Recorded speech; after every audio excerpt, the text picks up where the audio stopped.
우리들에게 주실 귀한 하나님의 말씀을 같이 봉독하시겠습니다.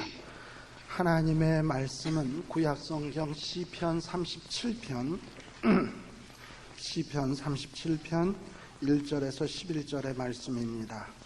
구약성경 827페이지 시편 37편 1절에서 11절.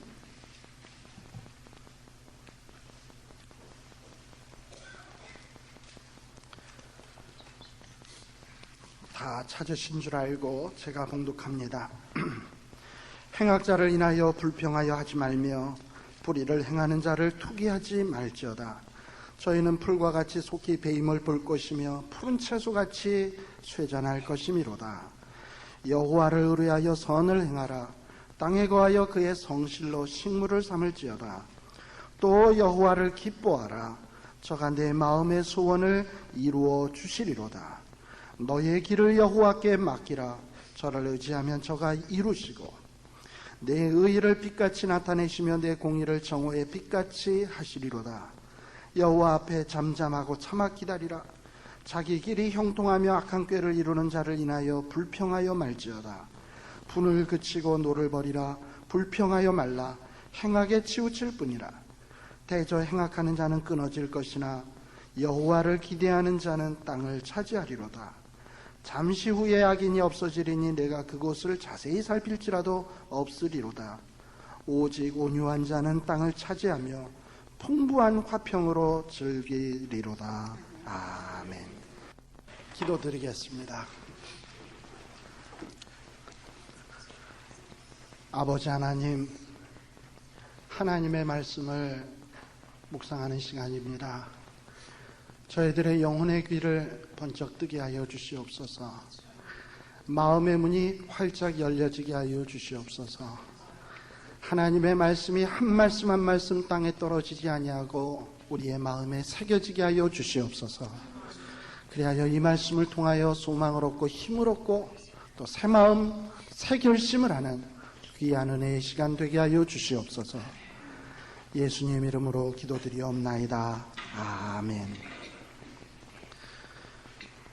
우리들이 인생을 살아가면서 여러 가지 계획도 하고 또 여러 가지 일을 위해서 갖은 애를 다 씁니다. 힘을 씁니다. 그렇다고 해서 계획한 대로 다 이루어지느냐, 힘쓰는 대로 노력하는 대로 다 되어지느냐, 그렇지를 않아요. 그러다 보니까 우리에게 때로는 한숨이 있고 또 눈물이 있고 또 실망과 좌절이라는 게 있습니다. 우리의 지나온 삶들도 돌으면 우리가 원하는 대로 뜻한 바대로 이루어진 것보다는 원한 대로 되기보다는 원하지 않는 대로 되어진 일들이 참 많이 있습니다. 여러분들이 이 미국 땅에 올 때에도 여러 가지 계획했던 것, 설계했던 것, 마음에 소원했던 것들이 있었겠지요. 근데 미국에 와서 3년 살고 5년 살고 10년 살고 20년 살고 뒤돌이켜 볼 때에 과연 여러분들이 희망했던 것, 소망했던 것 다 이루셨나요? 아니면 생각은 큰 꿈과 포부를 가지고 찾아왔지만 이루려고 내가 왔나 하는 낙심되는 일은 혹시 없는지요? 사실 우리가 이렇게 살아가다 보면 원하는 일보다 원치 않는 일들이 내 안에 이루어질 때가 더 많습니다.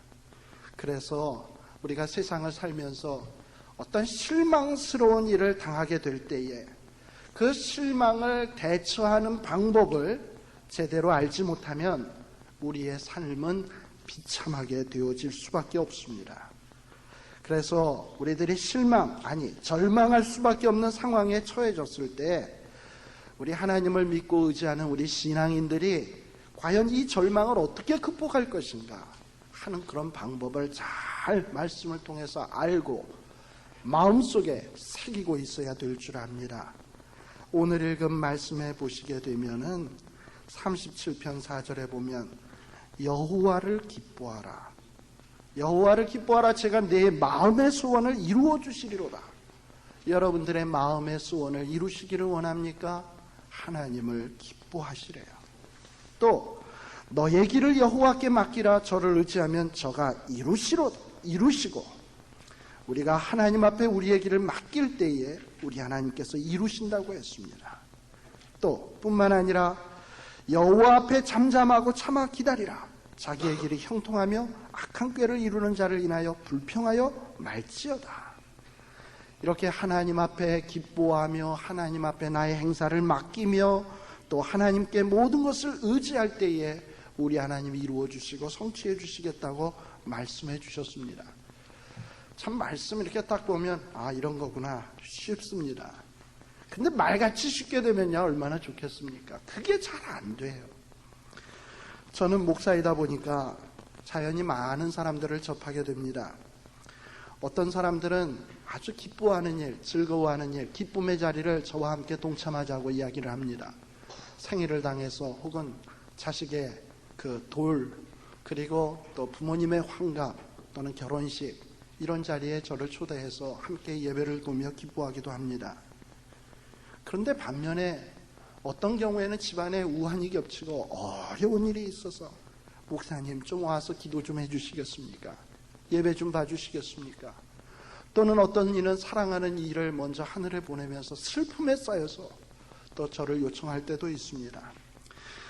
이렇게 큰 슬픔과 절망 속에 있는 사람들을 찾아갈 때마다 제 마음도 늘 무거워집니다. 그런데 그런 어떤 무거운 마음을 가지고 찾아갔는데 그 분명히 절망해야 될 상황이고 슬퍼해야 되는 상황인데도 불구하고 어떤 이는 참다운 신앙인의 모습으로 그 슬픔을 잘 극복해내는 사람이 있어요. 절망적인 상황을, 슬픔의 상황을 그야말로 자기의 도약의 기회, 전진의 기회로 만들어가는 사람들이 있습니다. 제가 목사지만은 그런 사람을 볼 때마다 저분은 참 나보다도 훌륭하구나, 저분의 신앙은 참 대단하구나 하고서 고개가 수그려질 때가 있습니다. 여러분들 어떤 분명히 절망의 상태요 슬픔의 상태인데 그것을 전진의 기회로 삼는다. 이건 참 어떻게 보면 대단히 어려운 일입니다. 이 말은 단순히 우리가 어떤 비극적인 상황을 처했을 때에 이 비극도 이 슬픔도 이 절망의 상황도 하나님의 뜻이니까 뭐 어쩔 수가 없지 내가 참고 견디는 수밖에, 단순히 이런 차원의 이야기가 아니에요. 어떤 어려움에 처하는 것이 물론 하나님의 뜻이 될 수도 있습니다. 그러나 그 어려운 상황 속에서 하나님의 뜻이니까 어쩔 수 없이 체념하고 그 자리에 주저앉아 버리는 것이 아니에요. 어쩔 수 없어서 참는 것이 아니라 이 말입니다. 절망의 상황, 슬픔의 상황을 전진의 기회, 도약의 기회로 우리가 바꾸어 버리는 것이 참다운 신앙인의 자세입니다. 에베소서 6장 13절에 보면 사도 바울은 우리에게 놀라운 말씀을 해줍니다. 하나님의 전신갑주를 취하라. 이는 악한 날에 너희가 능히 대적하고 모든 일을 행한 후에 서기 위함이라. 여기에 보면 악한 날이 나옵니다. 물론 죄악의 세력이 나를 엄습하고 사탄이 나를 못살게 하고 하는 이런 악한 날이 될 수도 있겠습니다만, 악하다는 의미는 좀 더 넓은 의미로 우리가 어떤 재난을 당하고 어려움을 당하고 죄로 인한 어떤 슬픔과 절망적인 상황을 당했다고도 볼 수 있어요. 그런데 이런 악한 날에도 우리가 하나님의 전신갑주를 취해서 능히 대적하고 또 이런 악한 일을 포함한 모든 일을 다 행한 후에 서기 위함이라고 이야기를 했습니다. 뭐 악한 일이라고 또 힘든 일이라고 그 일에 억눌려서 단념하고 주저앉는 것이 아니라 일어서야 된다는 거예요. 이 선다라는 이 말은 이 헬라어 원문에는 어떤 계속적인 동작으로 나와 있어요. 그래서 어떤 악한 일을 당해도 그냥 사그러지거나 주저앉는 것이 아니라 꿋꿋하게 계속 서 있는 거예요. 어떤 환란이 오고 또 북풍이 오고 환란의 폭풍이 온다 할지라도 그 앞에서 꿋꿋하게 서 있는 모습을 의미합니다.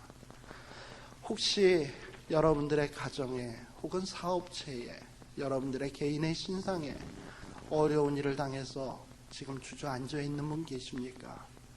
우리 하나님은 우리가 주저앉아 있기를 원하지 아니하고 무슨 모든 일을 행한 후에도 서 있기를 원해요. 하나님을 바라보면서, 저 하늘나라 바라보면서, 우리가 가야 될 저 높은 길을 바라보면서 꿋꿋하게 서서 행진해 나가기를 원한다, 이 말입니다.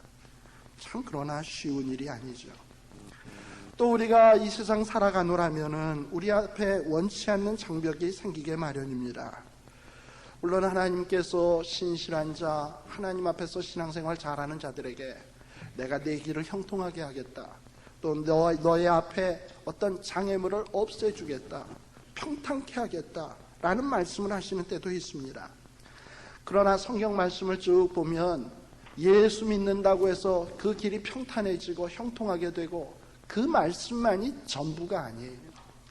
때로는 분명히 신자고 신실한 자들에게 말씀하시기를 너희들은 십자가의 길을 가야 된다, 좁은 길로 가야 된다, 고난의 길을 가야 된다, 어려움이 있을 것이다, 어떤 절망적인 상황이 있을 것이다, 우리에게 분명히 말씀을 해주고 있습니다. 우리가 그러한 길들도 바라볼 수 있어야 돼요. 그러나 한 가지 분명한 사실이 있습니다. 우리가 사망의 음침한 골짜기로 행할 때가 분명히 있어요. 원치 않는 길이지만. 그러나 분명한 사실은 사망의 음침한 골짜기로 헤맨다 할지라도 그 가운데 누가 함께 하시냐? 우리 하나님이 함께 해주시겠다고 말씀해주고 있는 겁니다. 여기에 우리 그리스도인들의 소망이 있고 기쁨이 있고 힘과 능력의 그 기초가 있는 것이에요. 따라서 우리가 아무리 어려운 상황 속에 처해 있다 할지라도 그 상황 속에 하나님이 안 계시는 것이 아니라 전능하신 하나님, 만유의 주이신 하나님이 나와 함께 한다는 사실을 기억하십시오. 지금 여러분들의 사업이 어렵습니까? 하나님이 아세요. 여러분들의 가정이 어렵습니까? 하나님이 아세요. 아는 정도가 아니라 여러분들과 함께 하십니다. 그리고 여러분들이 꿋꿋하게 일어서서 하나님이 주시는 힘으로 그 절망적인 상황을 전진의 그 기회로 바꾸기를 원하세요.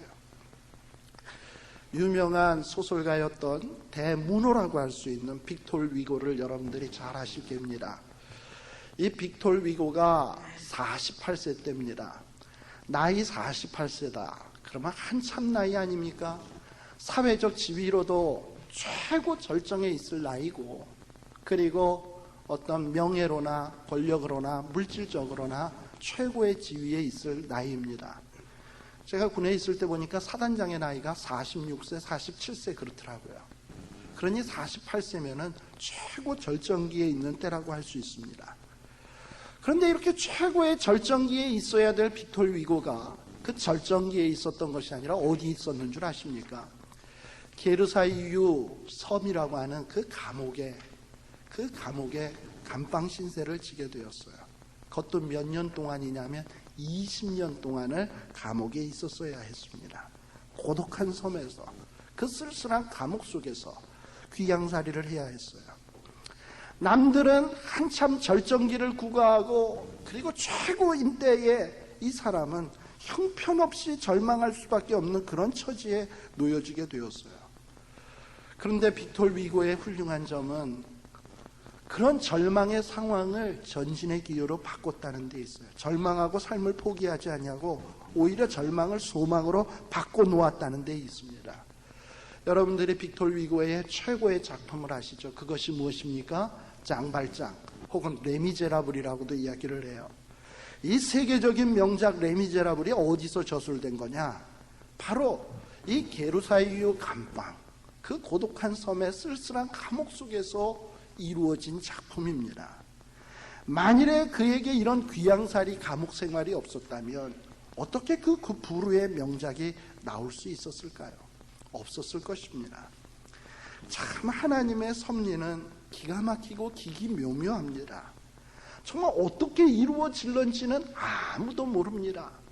그러나 하나님의 섭리 속에서, 하나님의 인도하심 속에서, 하나님의 보호하심 속에서 살아온 사람은 뒤돌이켜보면 그때 그 절망적인 상황이 바로 이를 위함이었구나, 바로 이러한 축복을 위해서였구나 하고 깨닫고 하나님 앞에 감사하게 되는 것입니다. 사도 바울에게는 큰 꿈과 희망이 있었습니다. 사도 바울은 로마 교회에게 편지를 할 때 내가 서바나로 갈 때에 너희에게 가려는 원이 있었다. 이 사도 바울이 가장 마음에 소원했던 일은 우리 예수님께서 승천하시면서 사도행전 1장 8, 9절에 너희는 예루살렘과 온 유대와 사마리아와 땅끝까지 이르러 내 증인이 되라고 했습니다. 바울의 가슴속에는 불타는 소원이 있었어요. 예루살렘뿐만 아니라 유대뿐만 아니라 땅끝까지 이르러서 주의 복음을 증거해야 되겠다는 불타는 뜨거운 열정이 있었습니다. 참 얼마나 아름다운 열정입니까? 근데 당시의 땅끝이라고 하면 서바나는 오늘날의 스페인입니다. 그 땅끝이 그 당시 사람들에게는 스페인으로 생각을 했어요. 내가 스페인까지 가서 그곳에 가서 골목골목 많은 사람들을 만나서 주의 복음 증거해야 되겠다. 아주 아름다운 꿈을 갖고 있었습니다. 그리고 그 꿈을 위해서 기도하고 애를 썼어요. 그러나 일평생 그는 서바나에 한 번도 가보질 못했습니다. 오히려 그는 그 마지막 인생 때에 로마로 죄인의 몸으로 붙들려 가서 로마의 감옥에 갇히는 그런 신세를 당하게 되었습니다. 그 땅끝에서 그리스도의 영광을 나타내는 기회는 얻지 못하고 오히려 감옥에 갇혀서 핍박을 당하고 죽음을 기다리는 이런 쓸쓸한 인생이 되고 말았다 이 말입니다. 우리들도 종종 이 스페인 서바나 정복을 꿈꾸지 않습니까? 그리고 어떤 원대한 꿈을 갖고 있지 않습니까? 그런데 건강을 원하는데 중환병으로 본의 아니게 고생하는 사람이 있지요. 내 사업이 성공하기를 원했는데 원치 않는 방향으로 가서 실패로 다시 일어나기 어려운 처지에 헤매이는 분이 우리 가운데는 있습니다. 또 자녀에게 큰 기대를 걸어서 어려서부터 애지중지 키웠는데 그 자식이 마음대로 되질 않아서 자녀에 대한 기대가 무너지고 만 사람들 우리 가운데 있지 않습니까? 참 이런 상황을 당했을 때 우리가 어찌해야 될까요? 절망하고 주저앉아 버릴까요? 하나님 앞에 원망할까요? 불평할까요? 절대 그렇지 않습니다. 그런 상황 속에서도 우리 하나님이 함께 하신다는 사실을 기억하십시오. 또 하나님의 기기묘묘한 섭리가 있다는 것을 기억하십시오. 분명히 하나님은 좋은 길을 예비하고 있다는 사실을 기억하십시오. 여호와를 기뻐하라. 저가 내 마음의 소원을 이루어 주심이로다. 또 너의 길을 여호와께 맡기라. 저를 의지하면 저가 이루시리라. 이 말씀들은 결코 땅에 떨어질 말씀이 아닙니다.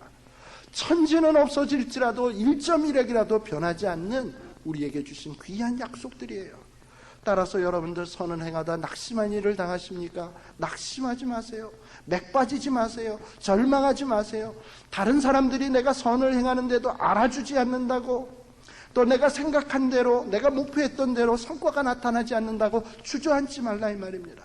그저 여호와를 기뻐하시고 여호와를 의뢰하시고 여호와께 맡기고 나아가는 삶을 계속하시라 이 말이에요. 사실 사도 바울의 감옥 생활이 하나님의 뜻이다.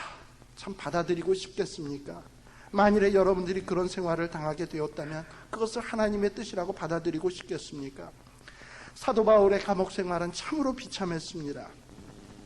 바울은 그가 처한 환경이 하나님의 뜻인지 아닌지 뭐 그런 거에 구애 없이 어쨌든 그 절박한 상황, 그 어려운 상황을 여기에는 분명히 하나님의 뜻이 있겠지. 그리고 하나님의 뜻을 향해서 내가 무엇인가를 해야 되겠지. 내게 열악한 환경이지만 내가 이 안에서 뭔가 최선의 일을 다해야 되겠지 하는 결심을 하고 전진의 기회로 삼았습니다. 우리 같으면 어떻겠습니까? 야, 이건 내 운명이 이게 뭐냐 저주하고 또 간수들을 욕하면서 비난할 수도 있겠죠. 그러나 바울은 그렇지 않았습니다. 바울은 뭐라고 얘기했냐? 나는 내가 할 수 있는 최선을 다했다. 그러나 내 꿈은 완전히 깨졌다. 나는 이제 여기 주저앉아 있겠다. 이렇게 말한 것이 아니라 바울은 이야기하기를 바울 서신에 보면 모든 일을 행한 후에 서기 위함이라. 내가 이 모든 악한 일을 당했지만은 이 모든 일은 나를 좀 더 든든하게 세우기 위함이었다라고 증거를 하고 있습니다. 그뿐입니까? 빌립보서 1장 12절에 보면 바울은 이렇게 얘기합니다. 형제들아, 나의 당한 일이 지금 무슨 일입니까? 감옥에 갇혀 있는 일이에요. 나의 당한 일이 도리어 복음의 진보가 된 줄을 너희가 알기를 원하노라. 지금 바울이 감옥에 갇히고 절망적인 상황에 쌓이고 또 어려운 지경에 이르렀는데 바울은 너희들 이걸 날 좀 알아다고 나를 위로해다고 나에게 좀 도와다고 이렇게 얘기한 거 아니야. 이렇게 얘기한 것이 아니라 지금 내가 당한 일이 복음의 진보가 되고 있다. 복음이 증거하는 일의 역사가 되고 있다. 나의 이 절망적인 상황이 하나님을 위해서 사용되고 있다. 담대하게 외치고 이것이 너희들이 알기를 원한다라고 이야기를 하고 있습니다. 여러분들의 지금 사업이 안 되는 것, 가정생활이 엉망인 것, 또 여러 가지 힘든 일 당하는 것을 놓고 여보시오, 내가 지금 시련 당하는 것 같고 어려움 당하는 것 같지만 이것이 복음의 진보가 될 줄을 나는 믿습니다. 또 여러분들이 그렇게 알아주기를 원합니다. 또 그렇게 되어지도록 기도해 주기를 바랍니다. 좀 이렇게 얘기할 수는 없는지요. 바로 이것이 참다운 신자들의 모습인 거예요. 바울은 감옥에서 만나는 간수들을 만날 때마다 전도를 했어요. 옛날에는 살기 등등했던 그 간수들이 변하여 그리스도의 사랑의 눈빛으로 빛나고 있습니다.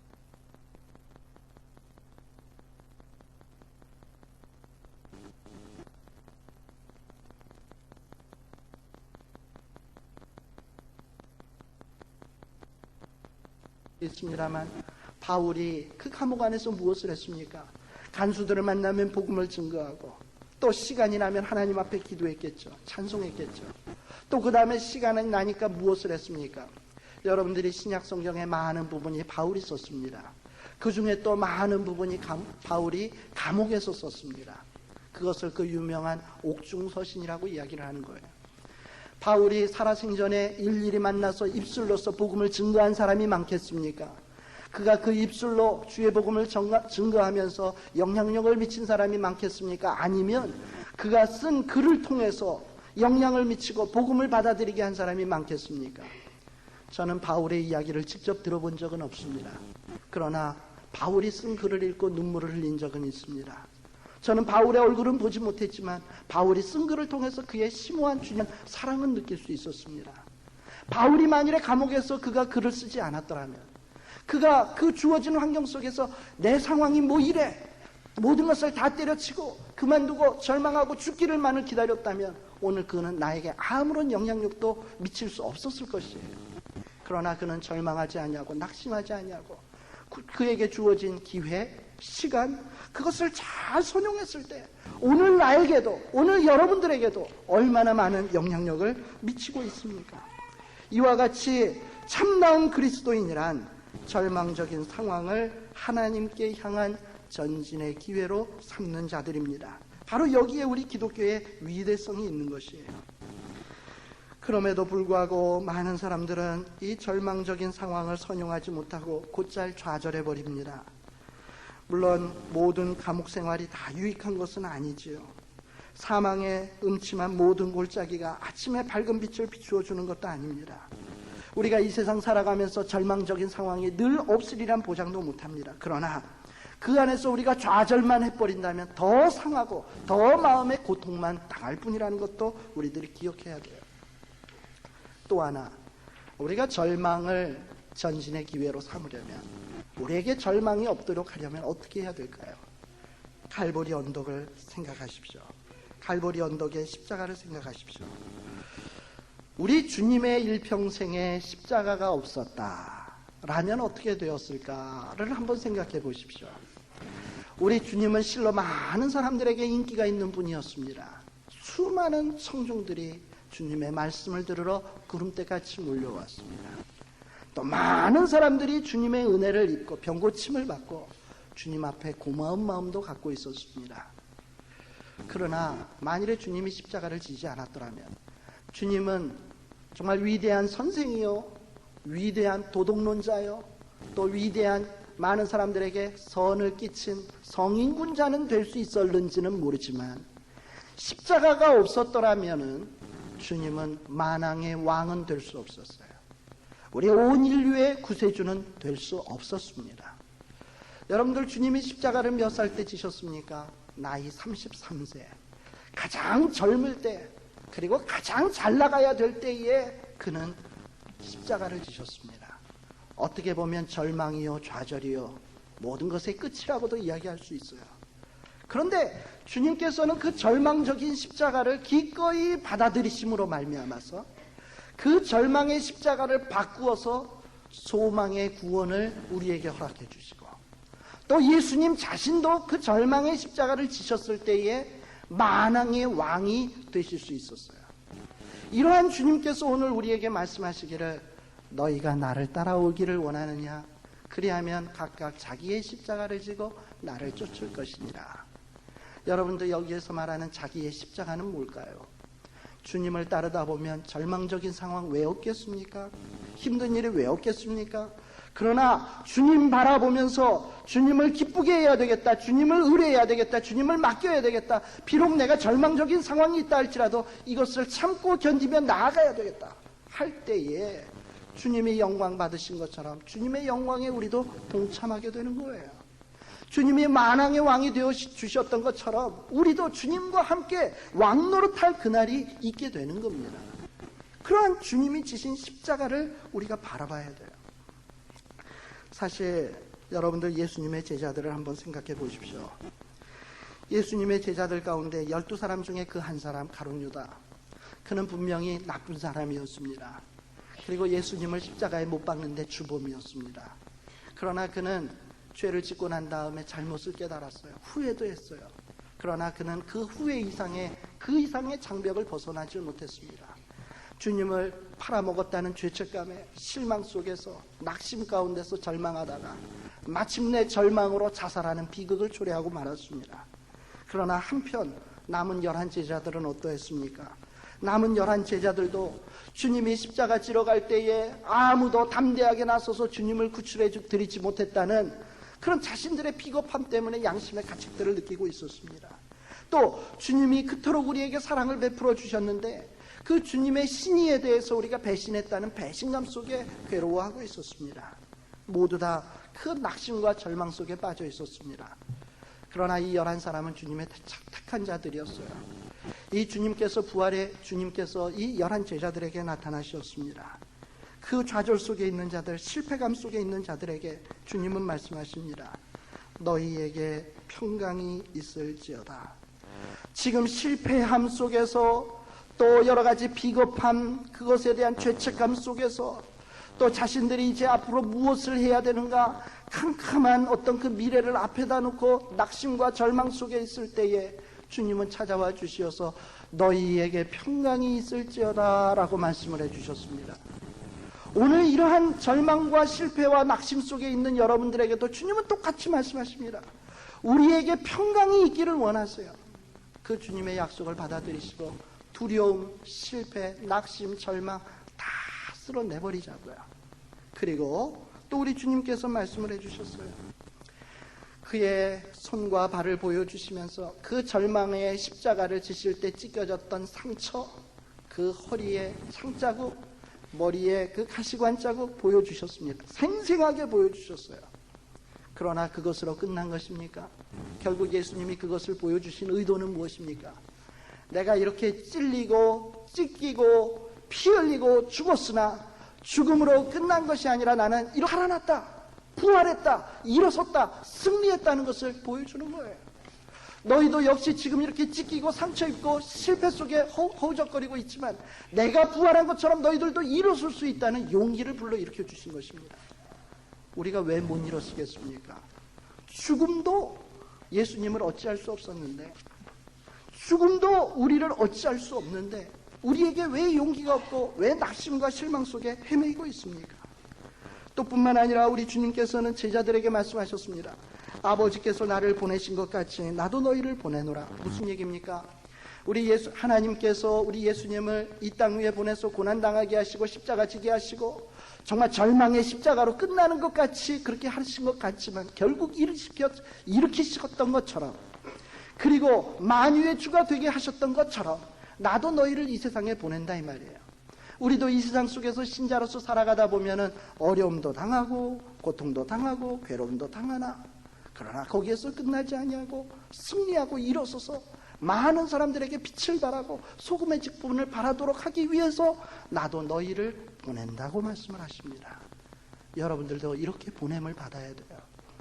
또한 우리 주님께서는 또 그 11 제자들에게 숨을 내쉬며 가라사대 성령을 받으라 라고 했습니다. 우리 주님께서는 이 험한 세파 속에 우리를 홀로 내보내시는 것 아니에요. 우리에게 성령님, 보혜사 성령님을 보내주시사 우리의 연약함을 도와주십니다. 지금 성령님은 내 옆에서, 내 마음속에서, 내 안에서 여러분을 지금 돕기를 간절히 원하고 있어요. 그런데 우리는 한숨만 푹푹 내쉬고 이 앞길을 어떻게 해야 되나, 또 이 어려운 일을 어떻게 처리해야 되나, 앞이 캄캄하다 이렇게 낙심만 하고 있으면 우리 성령님께서도 낙심하세요. 그러나 내가 마음을 딱 전환해서, 그래요, 만왕의 왕이신 우리 주님이 나를 이 세상에 보내셨죠. 이 보내셨을 때 나를 실패하는 인간, 절망하는 인간으로 되기를 원치 않으시죠. 하나님에겐 뜻이 있습니다. 내 모든 길을 여호와께 맡기겠습니다. 내 모든 길을 하나님 기뻐하시는 산제물로 바치겠습니다 하고 내맡기고, 그러나 나는 연약합니다, 성령님 도와주십시오 할 때에 전능하신 하나님이 여러분을 돕기 시작합니다. 우리 하나님을 믿는 우리에게는 그래서 절망이란 없습니다. 시편 37편 5절 다시 보세요. 너의 길을 여호와께 맡기라. 여호와가 누굽니까? 만왕의 왕이세요. 온 우주 만물에 창조주세요. 그 하나님께 맡기세요. 저를 의지하면 어떻게 해요? 저가 이루신다 했습니다. 또 누가복음 18장 37절에 보면 사람에게 불가능한 일은 하나님께는 가능하리라 했습니다. 우리에게는 불가능해도 하나님께는 가능한 거예요. 또한 예수님께서 말씀하시기를 너희가 세상에서 환난을 당하나 담대하라, 절망하지 말라, 내가 세상을 이기었노라. 이런 주님을 우리가 믿으면 우리도 이길 수 있어요. 우리도 승리의 길을 갈 수 있어요. 하나님을 믿으세요. 무한한 능력을 가지신 그 하나님을 믿으세요. 그 하나님이 내 마음속에 가득 찰 때 모든 공포, 슬픔, 낙심, 절망 다 사라지게 된다는 것을 여러분들 믿으십시오. 주의 평강이 여러분과 함께 하시기를 정말 여러분들이 바라세요. 시편 37편 24절 우리 같이 한번 읽어보실까요? 시편 37편 24절. 우리가 인생을 살다 보면 넘어질 때가 왜 없습니까? 쓰러질 때가 왜 없습니까? 슬픈 일을 왜 당하지 않습니까? 그러나 24절 다 같이 시작. 저는 넘어지나 아주 엎드러지지 아니함은 여호와께서 손으로 붙드심이로다. 믿습니까? 우리들이 넘어지지만 우리는 아주 엎드러지지는 않습니다. 왜요? 여호와의 손이 우리를 붙드십니다. 또 우리 예수님께서는 요한복음 10장 28절에서 29절에 보게 되면 내가 저희에게 영생을 주노니 영원히 멸망치 아니할 터요, 또 저희를 내 손에서 빼앗을 자가 없으리라 했습니다. 예수님의 손에서 빼앗을 자가 없어요. 우리가 사망의 음침한 골짜기로 다닌다 할지라도 우리가 혼자가 아니라는 사실을 기억하십시오. 세상에 믿음이 없는 사람들은 어려운 일을 당할 때 두려워하고 낙심하고 절망을 합니다. 그러나 하나님을 믿는 신실한 신자들은 오히려 더 하나님을 의뢰하고 의지하고 하나님께 나아가고 하나님을 찾고 하나님의 능력의 팔에 안김으로 평화를 누리고 축복을 얻게 됩니다. 그러므로 예수님을 믿는 우리에게는 절망은 없습니다. 절망은 없어요. 소망의 하나님이 모든 기쁨과 평강을 믿음 안에서 우리에게 충만케 해주십니다. 이민생활에 지친 여러분 힘내세요. 우리 하나님이 함께 하십니다. 사업이 안 되시는 분 너무 낙심하지 마세요. 가정의 슬픔과 찢어진 가슴을 안고 계시는 분 너무 낙심하지 마세요. 하나님이 여러분들을 눈동자같이 지키십니다. 여러분들의 안고 일어섬을 하시고 또 여러분들의 침상길 동안에도 주님은 눈동자를 떼지 않으십니다. 그리고 여러분들의 세세한 부분까지 주님은 관심을 갖고 계십니다.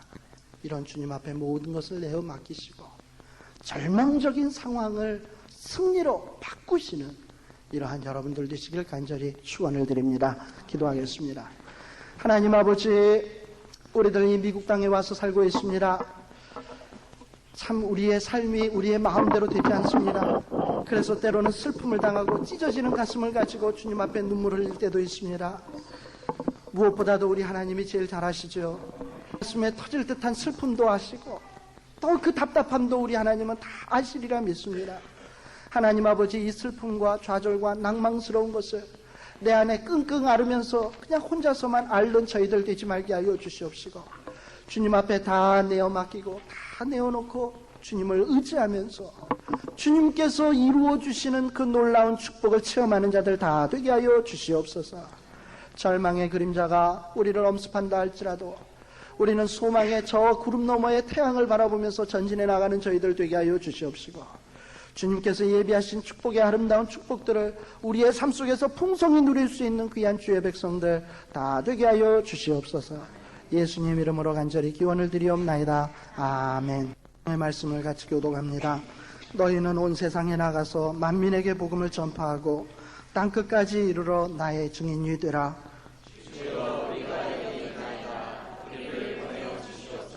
기도드리겠습니다.